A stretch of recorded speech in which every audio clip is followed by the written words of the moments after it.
très vite, une poche va intriguer le chien. Les gendarmes ont dans ce cas le droit de procéder à une palpation. Je te laisse regarder, Marie. Poche arrière droite. Et surprise, la découverte n'a rien d'extraordinaire. Quelques jours plus tard, le chauffeur est auditionné par Fabrice. L'homme est anxieux. Il attend avec fébrilité la peine décidée par le juge. Et comme l'avait prédit Fabrice, la justice a été relativement clémente avec ce chauffard. Donc le monsieur Noyon, qui est substitut du procureur de la République d'Évreux, vous condamne une composition pénale à une amende de 250 euros à verser dans le mois. Et il confirme la suspension administrative, donc 2 mois de suspension de permis de conduire également. L'homme va tout de même devoir répondre à un interrogatoire précis. Les gendarmes vont créer un dossier personnel afin de pouvoir retrouver son profil si un jour il était encore une fois interpellé. À quel âge avez-vous consommé auparavant? La première fois? Oui. Ouais, je devais avoir 14-15 ans à peu près. Avec les amis, quelques fréquentations du collège et autres. Pour quelle raison ressentez-vous le besoin de consommer dans les fêtes? Je sais pas trop comment vous répondre à cette question-là. Pour les fêtes? Oui. Pour la fête, quoi. Ouais, c'est... Pour se sentir bien en fête, quoi. Voilà. Sans ça, la fête est moins folle? Non, je sais pas. On va dire que sans oui. Sans la fête est moins folle, c'est ça? Jamais, hein. Pour avoir voulu s'amuser en buvant, l'homme a risqué gros. 5 jours après son arrestation, il prend conscience de son comportement et de l'épée de Damoclès maintenant au-dessus de sa tête. J'ai jamais commis de fait, je dirais. De délit comme celui-ci. C'est vraiment la première fois que ça m'arrive. Je trouve que c'est la dernière. Moi, je vais faire en sorte pour que ce soit la dernière, parce que récidiver sur un problème comme celui-là... La récidive peut faire mal. Derrière, moi, je connais pas les lois, mais bon, je crois qu'il vaut mieux éviter déjà ce genre de rendez-vous vis-à-vis d'un tribunal. Bon, bah, déjà, c'est pas spécialement un bon point, déjà. Ah non, c'est ça, c'est ça. Ce chauffard va maintenant être fiché par les forces de l'ordre. Regardez par là. Relevé d'empreintes et photographie de son visage. Dorénavant, il est considéré comme un délinquant de la route. Tout délit. Tout délit prévoit la prise d'empreinte et de photographie. Et donc après, ils sont rentrés en base au niveau de Bonnet-sur-Seine, qui est une base commune police-gendarmerie. Cet homme va maintenant devoir attendre 2 mois avant de pouvoir reprendre le volant. Par chance, sa soirée n'a été fatale à personne, ni à lui, ni à un autre usager de la route. Et son passage par la gendarmerie a eu valeur d'électrochoc. Franchement, ça fait drôle de se retrouver dans un commissariat pour ce genre de délit, quoi. Mais bon, ça va pas renouveler. De préférence. C'est bien, c'est une bonne leçon.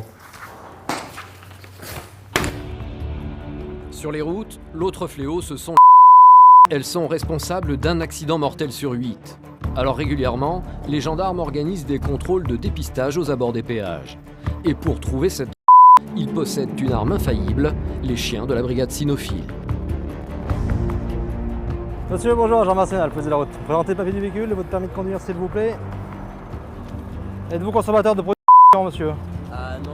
Pas du tout, il n'y en a pas à bord du véhicule donc. Ah non. Très bien, je vais vous laisser dans l'équipe du maître chien. Ouais, parce que moi j'ai peur des chiens en plus. D'accord, vous allez vous mettre devant et vous expliquer la manip. Le jeune homme est angoissé à l'idée d'être fouillé par un berger allemand. Heureusement pour lui, l'expérience va être rapide. Ah, d'accord, ça va bien se passer. Vous ne bougez pas, restez comme ça et vous ne touchez pas au chien. D'accord. Ok? Tremblez pas, ça va bien se passer. Ouais, mais bougez j'ai pas, voilà. Hop. Bien. C'est bon, monsieur. Il est pas méchant. C'est bien passé. Je vous laisse retourner avec mon collègue. D'accord. 2 ouvriers rentrant du travail vont aussi être soumis à une fouille. Et très vite, une poche va intriguer le chien. Les gendarmes ont dans ce cas le droit de procéder à une palpation. Je te laisse regarder, Marie. Poche arrière droite. Et surprise, la découverte n'a rien d'extraordinaire.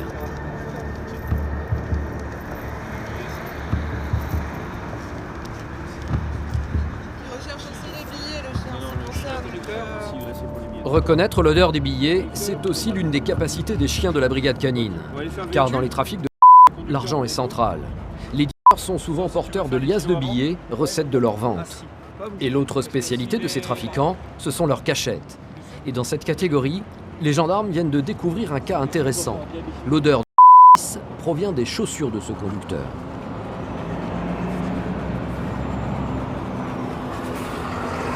y a quelque chose ou pas?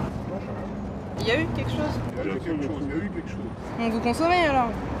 Moi, je consomme. Ouais, mais vous nous avez dit que vous ne fumiez pas, monsieur. Donc, vous qui a menti une fois peut rementir. On va regarder la chaussette. Ouais. Si j'ai un petit bout, je vous avoue. Bah voilà alors. Bien au chaud dans sa chaussette, une boulette de... Ah ouais, monsieur, vous êtes joueur. On va peser. Le jeune conducteur finit par avouer consommer régulièrement. Il va être soumis à un test pour confirmer ses dires. Dernier c'est quand? Hier. Donc on va faire un dépistage salivaire. Si ça s'avère positif, vous allez partir sur l'hôpital faire une prise de sang. Qu'on ait le dosage de THC sur vous. Et si c'est le cas, vous allez repartir à pied parce qu'on va vous retirer le permis de conduire sur le champ. L'interpellé est conduit dans une annexe de la gendarmerie située près du péage. Sa boulette de pesait 3,41 g, soit une quinzaine de... Et sans surprise, son dépistage est positif. Il vient de perdre son permis de conduire. Sur l'aire d'autoroute, les contrôles continuent. Cette bande de copains trentenaires assure ne pas consommer de... Y a-t-il des consommateurs parmi vous? Non. Est-ce que vous en avez sur vous? Ou dans vos véhicules respectifs? Du tout. Non? D'accord. Mais très vite, le chien renifle l'un des passagers. Dans sa poche, une première dose de... Qui s'était chargé de la voiture? Puis une deuxième. L'homme avait menti aux forces de l'ordre. Il va devoir s'expliquer. Vous consommez régulièrement? Oui. Ouais. On va vider ça là-bas, venez avec moi. Mais ce qui intéresse surtout les gendarmes, c'est le conducteur. Sa voiture est donc fouillée. Et là encore, la pêche est bonne. Viens. N'importe. Il y a une boulette par terre juste au pied de la pochette. C'est bien, Momo. Conducteur, c'est sur le passager, quoi? Le propriétaire du véhicule affirme ne pas savoir d'où vient cette... Il prétend que d'autres personnes auraient oublié le... dans sa voiture. J'ai prêté mon véhicule hier soir. Pour le conducteur, les taux se resserrent. Acculé, il finit par avouer aux gendarmes que lui aussi consomme... Et quand on dit régulier, c'est un tous les combien? Je sais pas, avec le travail, c'est peut-être un par jour, allez. Un par jour. Donc vous, monsieur, vous allez faire l'usage d'une procédure pour l'usage du fait qu'on retrouve de la sur vous. Vous, monsieur, on va faire un dépistage salivaire. S'il s'avère qu'il est positif, qu'il se révèle, vous serez emmené à l'hôpital de Louviers pour une prise de sang, pour qu'on puisse doser le taux de THC en vous. D'accord? Si jamais il se révèle positif, on vous retirera le permis immédiatement. Pour cet homme, le verdict est sans appel. Son test est positif. Il sera conduit à l'hôpital pour préciser son taux de THC qui définira la hauteur de sa peine. Pour lui, la conduite s'arrête là. Une virée en voiture qui aurait pu encore plus mal finir. C'est pas sans conséquence, un petit... Et là, comme je disais tout à l'heure, c'est du moindre mal, ça vous tombez sur nous.